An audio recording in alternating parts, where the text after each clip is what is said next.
We're joined now by the Palestinian ambassador to the UK, Hussein Zomlot. Very good afternoon to you. So Alistair Bunkle was telling us there, quoting the Israeli media, saying around 600 Israelis have been killed in these attacks. Will you condemn the onslaught by Hamas? Obsession with condemning the victims and blaming the victims and condemning the occupied, the colonized, the besieged for so many years. And this morally abhorrent approach of always talking about Israel's right to self-defense, that Israel is under siege. I saw your title all the last hours, as if there is a war. This dehumanization of Palestinians has got to end and stop immediately, especially that lives are being lost, and this is very tragic and regrettable. So please don't stop always your interviews by asking this question. I will not indulge in this. 2 million people in Gaza have been taken hostage by Israel for the last 16 years. 16 years. Have you ever asked an Israeli spokesman or official to condemn that? Have you asked an Israeli official to condemn what their prime minister said yesterday, that he will bombard civilian areas? Have you asked or expect the Israelis to condemn what they do in Jerusalem and occupied Jerusalem and the West Bank? So stop this. There is no symmetry between the occupied and the occupier, the colonized and the colonizer. Enough. These attacks, though, will do nothing, will they, to stop the occupation? Gaza is now facing the prospect of a ground invasion by Israel. So the desired effect hasn't worked. Because this also fuels into the whole thing. And all the official statements from the US, the UK, that Israel is going to do this and that, and now they will bombard the entire Gaza. Israel must be told by the international community that it has to respect international law, that it as an occupying force has the full absolute responsibility to protect civilians under its occupation, not to target them, as you have seen in the last hours in Gaza, bombarding entire residential compounds, wiping out entire families sleeping in their homes. The world must understand that this isn't about some clashes here and there. This isn't about Hamas. This is about a people, more than 13 million Palestinians inside and in the refugee camps outside, that have been subjected to oppression systematic for the last 100 years. And it started here in the UK when the UK gave on a silver plate Palestine to the Jewish immigration. And it continues, and it continues until now.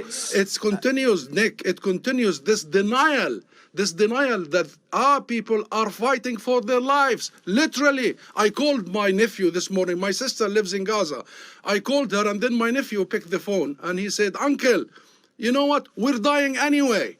So this is the situation in Palestine right now, and the world is responsible in having my nephew thinking this way and having 13 million people in Gaza, Ambassador, are people in Gaza now braced for what might happen? What has been happening for them for the last so many decades is horrible, is unimaginable, is unbelievable. This is the biggest open-air prison on earth. And every once in a while, Israel visits them with its fire, huge fire, from air, from sea, from land, killing thousands. They are unable to travel, to work, to hope, to aspire for anything. You're talking about generations, Nick, generations. And should I tell you about the people in the occupied West Bank? It's even worse.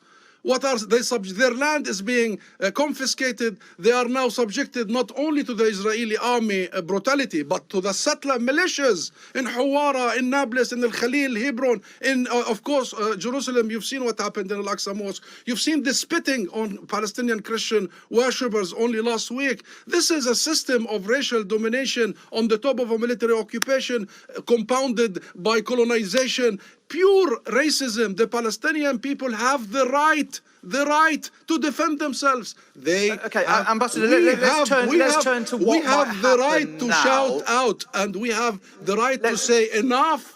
let's turn to Palestinians calling for a meeting of the Arab League. What influence can the Arab League have on this? Big influence, and that's exactly what should happen. We are concerned. We are worried. We want the Israeli killing machine to stop.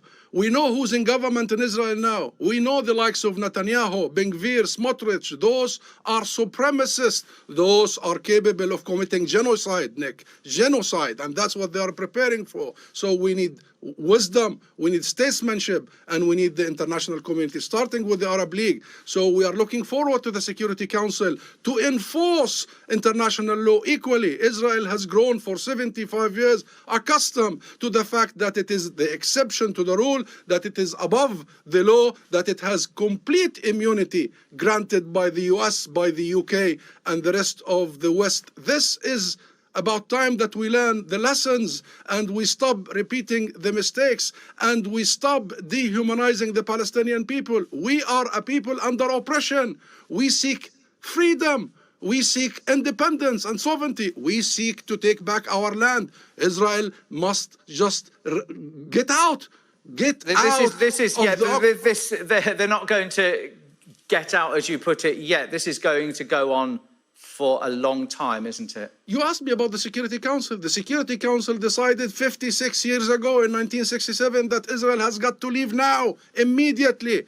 You asked me about the United Nations, numerous UN resolutions that Israel is committing violations of international law, war crimes, crimes against humanity. You asked me about the international community, Amnesty International here, Human Rights Watch in the US. Every major international human rights organization confirms that Israel commits the crime against humanity of apartheid, of a system of racial segregation. So the world for so many years, decades, 75 years, is not heeding us. And the world is trying to bypass us. And you are seeing what happened. Since we signed the Oslo Accords, we, the Palestinian National Movement, have committed in iron way to our own commitments, to recognize Israel, to commit to negotiations and non-violence, and thirdly, to commit to international resolutions and international legitimacy. Israel was expected to end its occupation, was expected to stop its colonial expansion.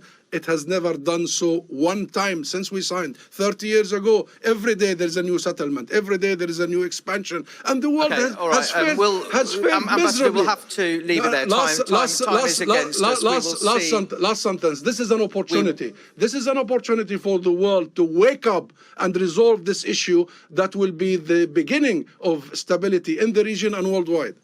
Ambassador, thank you very much indeed for your time on Sky News today.